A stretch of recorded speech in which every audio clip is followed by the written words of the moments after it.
Assalamualaikum warahmatullahi wabarakatuh. Nama saya Mumtaz binti Khairuzaman, nombor matrik 05698. Saya akan menerangkan tentang psikologi menurut pandangan ulama Islam. Okey, apabila memperkatakan tentang kewujudan roh, Allah menegaskan bahawa itu adalah urusannya dan manusia yang hanya diberikan sedikit ilmu mengenainya. Namun ada juga di kalangan tokoh Islam yang berusaha menyelidik hakikat roh ini, yang mana antaranya adalah Al-Farabi, Ibn Sina dan juga Imam Al-Ghazali. Okey, Al-Farabi ni mengkaji roh dengan membicarakan tentang akal, yang mana akal menurut Imam Al-Farabi ni mempunyai kekuatan untuk memancarkan roh, yang mana kekuatan itu merangkumi beberapa unsur lain seperti keinginan untuk hidup, memelihara diri, mengembangkan zuriat, perasaan dan juga imajinasi yang terkandung dalam kekuatan mental. Okey, kesemua ini berupaya mencetuskan daya berfikiran secara intelek. Okey, manakala menurut Ibn Sina, roh dibahagikan kepada tiga bahagian, iaitu roh manusia, roh haiwan dan juga roh tumbuh-tumbuhan, yang mana setiap kejadian ini mempunyai kekuatan roh yang tersendiri. Okey, roh di kalangan manusia adalah unik dan boleh terpisah serta berdikari tanpa jasad, manakala kehidupan dan juga roh haiwan dan tumbuh-tumbuhan adalah untuk kepentingan kehidupan manusia buat sementara sebelum tibanya mati. Baik, seterusnya adalah Imam Al-Ghazali, yang mana Imam Al-Ghazali menyatakan bahawa roh adalah nyawa yang menghidupkan manusia, haiwan dan juga tumbuh-tumbuhan, yang mana roh manusia akan kekal manakala roh haiwan dan tumbuh-tumbuhan akan musnah. Okey, perbezaan antara roh manusia berbanding dengan yang lain adalah, yang pertama, dalam roh ada hati nurani yang menjadikan segala pusat keinginan, cita-cita dan kemahuan sama ada untuk melakukan kebajikan ataupun kemungkaran. Okey, yang kedua pula adalah dalam roh ada an-nafsu, iaitu dua kekuatan yang bertentangan, iaitu kekuatan kebaikan dan juga kekuatan kejahatan. An-nafsu ini dibahagikan kepada beberapa peringkat seperti al-amarah, al-mulhamah, al-lawamah dan juga al-mutmainah. Okey, yang terakhir sekali adalah dalam roh ada unsur yang dikatakan sebagai al-aqlu, yang mana secara fizikalnya ia merupakan otak, di mana strukturnya sama seperti dibezakan oleh kuantiti di antara manusia dengan haiwan. Dari segi kerohanian pula akan merupakan keupayaan untuk mengarah ilmu pengetahuan tentang hakikat segala hal. Okey, terima kasih kepada Saudari Mumtaz. Saya Nik Rehana binti Yusof, nombor matrik 05649 akan membincangkan atau membahaskan tentang sejarah dan pembahagian psikologi.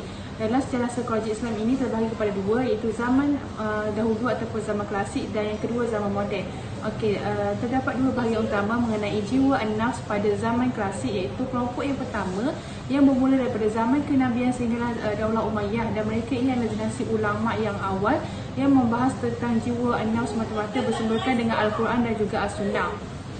Seterusnya berkembang kepada ilmu kalam dan juga tasawuf, dan antara tokoh terkenal pada zaman ini ialah Imam Al-Ghazali, yang mana beliau menguraikan aneka penyakit jiwa dan metod penyembuhannya, dan bagaimana cara nak kita obati penyakit-penyakit jiwa seperti ego, fobia, iri hati, depresi dan lain telah dijelaskan dalam kitabnya, iaitu Ihya Ulumuddin. Seterusnya ialah kelompok yang kedua, itu muncul pada zaman Daulah Abbasiyah. Mereka ini melakukan gerakan penterjemahan, mengomentari dan juga memperkaya filsafat Yunani.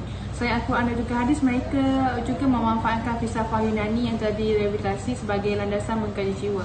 Salah seorang tokoh yang mewakili mereka adalah Ibn Rushd, dan selanjutnya kajian mereka ini berkembanglah menjadi filsafat Islam. Seterusnya zaman yang kedua, itu zaman moden, yang mana pada tahun 1950-an muncul gerakan psikologi Islam di Amerika, dan gerakan ini muncul kerana adanya dorongan ataupun tuntutan nyata untuk mengatasi krisis yang dihadapi oleh umat manusia.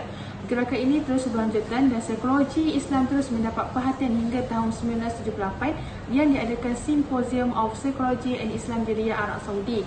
Bahkan The International Institute of Islamic Thought IDT, yang merupakan sebuah lembaga kajian pusat di Universiti Amerika, juga mengkhususkan diri dalam Islamisasi ilmu dalam konferensinya di Pakistan pada tahun 1985, secara khusus merekomendasikan untuk menggali gagasan psikologi yang terkandung dalam Al-Quran, dan proses di-Islamisasi, westernisasi dan sekularisasi akhirnya mengantarkan umat Islam berada di tangga yang terbawah bangsa-bangsa. Okey, seterusnya pembahagian psikologi. Okey, pembahagian psikologi yang pertama ialah psikologi sebagai satu kajian saintifik. Ini bermakna kajian dilakukan menggunakan kaedah penyelidikan yang saintifik seperti kajian selidik, peninjauan, korelasi, pemerhatian, Dan kesemua metodologi ini mempunyai ciri dan menggunakan prosedur yang spesifik. Okey, yang kedua, psikologi mengkaji tingkah laku manusia yang boleh kita lihat dalam bentuk lampau seperti over behavior, seperti berjalan, makan, tidur, perlakuan dan juga lain-lain. Yang ketiga ialah ahli psikologi menjalankan kajian ke atas proses mental manusia yang tak dapat dilihat dengan mata kasar, tingkah laku yang tersindung ataupun kita panggil covert behavior seperti perasaan, mimpi, khayalan dan juga lain-lain. Khususnya untuk akhirnya saya akan memberikan sedikit ayat Al-Quran tentang psikologi, iaitu ketika Adam dan Hawa melakukan dosa dengan melanggar perintah Allah SWT dan bertaubat memohon keampunan daripada Allah serta Allah mengampunkan mereka. Dan kisah tersebut mengungkapkan motivasi psikologi manusia serta pengaruhnya dalam perilaku seseorang. InsyaAllah itu sahaja daripada saya. Seterusnya sahabat saya akan menyambung perbatangan. Terima kasih. Warahmatullahi wabarakatuh. Nama saya Nik Nurul Faraini binti Nur Akmal, nombor matrik 056499. Seterusnya saya akan menyambung perbincangan ini dengan membincangkan tentang jenis-jenis dakwah ataupun pembentukan dakwah. Antara jenis-jenis dakwah yang saya akan bicarakan ini adalah yang pertama iaitu dakwah bihal, yang kedua iaitu dakwah bil mal, yang ketiga iaitu dakwah bil lisan dan yang terakhir sekali adalah dakwah bil hikmah. Okey, dakwah bihal. Dakwah bihal ini adalah dakwah yang mengedepankan perbuatan yang nyata. Hal ini bermaksud agar si penerima dakwah iaitu al-mad'uliyah ini mengikuti jejak dan hal ikhwal si da'i iaitu juru dakwah. Dakwah jenis ini mempunyai pengaruh yang besar pada diri penerima. Dakwah pada saat pertama kali Rasulullah SAW tiba di Madinah. Beliau mencontohkan dakwah bil hal ini dengan mendirikan Masjid Quba dan mempersatukan kaum Ansar dan kaum Muhajirin dalam ikatan ukhuwah al-Islamiyah. Menurut Muhammad Yunan Yusof, dakwah bil hal ini adalah merupakan kegiatan dakwah iaitu melalui aksi atau tindakan ataupun perbuatan yang nyata. Selain itu juga, menurut I. Hashim dalam Kamus Istilah Islamnya memberi pengertian bahawa dakwah bil hal ini juga adalah merupakan dakwah yang berkaitan dengan perbuatan yang nyata. Okey, seterusnya dakwah bil mal. Metod dakwah bil mal ini adalah dakwah Islam yang disampaikan dengan pendekatan ekonomi, yang mana dia merupakan salah satu bentuk dari dakwah dan aksi yang nyata yang menggunakan harta untuk mengajak manusia mendekatkan diri kepada Allah Subhanahu Wa Taala. Ketiga pula adalah dakwah bil lisan, yang mana dakwah bil lisan ini adalah merupakan penyampaian yang informasi ataupun dipanggil sebagai pesanan dakwah melalui lisan, iaitu melalui ceramah ataupun komunikasi langsung di antara subjek dan objek dakwah. Dakwah jenis ini akan menjadi efektif bila disampaikan berkaitan dengan hari ibadah seperti khutbah Jumaat ataupun khutbah hari raya. Kajian yang disampaikan itu menyangkut kepada ibadah praktis ataupun konteks sajian disampaikan dengan metod dialog dengan hadirin. Seterusnya, yang keempat iaitu yang terakhir sekali adalah dakwah bil hikmah, yang mana dakwah bil hikmah ini adalah merupakan penyampaian dakwah dengan cara yang arif lagi bijaksana, iaitu melakukan pendekatan sedemikian rupa sehingga pihak objek dakwah mampu melaksanakan dakwah atas kemahuannya sendiri dan tidak merasa ada paksaan ataupun tekanan maupun konflik. Dengan kata lain, dakwah bil hikmah ini adalah merupakan satu metod pendekatan komunikasi dakwah yang dilakukan atas dasar persuasif. Seterusnya, saya akan membicarakan tentang kepentingan psikologi dakwah. Seperti yang kita tahu, dakwah ini adalah bertujuan untuk memberikan bimbingan kepada manusia menuju kepada keselamatan dan kesejahteraan dunia dan akhirat. Oleh itu, dia memerlukan uslub ataupun pendekatan yang elektif. Menurut Al-Qadrawi, ilmu psikologi ini penting untuk dakwah kerana yang pertama, dia menerangkan tanda ataupun hasil yang berfaedah kepada iman dan penghayatan agama seseorang. Yang kedua pula adalah kerana menolong untuk memahami dalil-dalil agama dan tafsir yang sesuai dengan akal semasa. Yang ketiga pula adalah untuk boleh menambahkan maklumat dan untuk memahami rahsia hukum hakam syarak yang boleh membawa kepada penambahan iman. Yang keempat iaitu yang terakhir sekali adalah untuk menolong pendakwah untuk memahami jiwa sasaran ataupun penumpuan sasaran dengan cara mempengaruhi jiwa mereka yang lebih. Sekian, itu sahaja daripada saya. Nama saya Tasbihatul Amir, nombor matrik 056507. Tokoh Islam yang menggunakan psikologi dalam penyebaran dakwah. Avicenna. merupakan satu nama yang masyhur dalam kalangan masyarakat barat di Eropah. Kehebatan beliau dalam pelbagai bidang seperti bidang falsafah, fiqh, hisab, sains, astronomi dan banyak lagi. Nama beliau adalah Abu Ali Al-Husin bin Abdullah bin Hasan Ali bin Sina, atau kita lebih kenali sebagai Ibnu Sina. Beliau berbangsa Parsi, dilahirkan di Afshah dekat kota Karmaitan, Provinsi Bukhara, Afghanistan pada tahun 375 Hijrah bersamaan dengan 985 Masihi. Sumbangan beliau dari sudut psikologi, beliau telah menghasilkan sebanyak 250 karya dan karya beliau masih kekal sehingga kini. Sebanyak 116 karya daripadanya ialah mengenai perubatan. Antara karya beliau dalam bidang psikologi ialah Kitab An-Nayak mengenai kebahagiaan jiwa. Beliau juga mengembangkan ilmu diagnosis melalui denyutan jantung untuk mengenal pasti ketidakseimbangan hormon yang berkenaan. Apa yang menarik mengenai ilmu ini ialah beliau dapat memulihkan pesakit yang menghadapi masalah sakit jiwa. Beliau turut memperkembangkan ilmu psikologi dalam perubatan dan menemui ilmu yang kita kenali hari ini sebagai ilmu perubatan psikometrik, di mana ia menunjukkan perkaitan antara psikologi dengan kesihatan. Psikologi, menurut Ibnu Sina, jiwa manusia mempunyai kemampuan secara teori dan praktikal yang membentuk kecerdikan dan kecerdasan minda. Menurut beliau, jiwa itu sendiri boleh mencapai idea yang tidak disedari oleh seseorang melalui perasaan imajinasi atau anggaran. Beliau menganggap kebolehan tersebut sebagai faktor utama kepada tingkah laku. Pendekatan dakwah Ibnu Sina. Yang pertama adalah pendekatan motivasi. Motivasi ini sinonim dengan salah satu uslub dakwah iaitu at-targhib dan at-tarhib.